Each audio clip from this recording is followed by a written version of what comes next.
I to je to o prekidanom postu.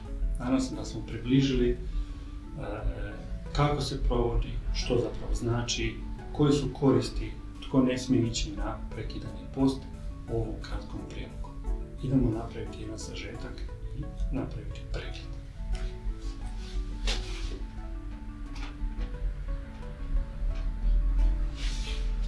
Brojne su prednosti za tijelo da se stigne reciklirati, poravnati hormone, napraviti ravnotežu, da otpusti taj pritisak inzulina koji je glavni problem, glavni troublemaker kad ne govorimo inače o problemu debljine. I deficit kontrolirani i planirani na ovaj način koji se provodi u određenim razmacima nam ovdje može biti vrlo značajan saveznik.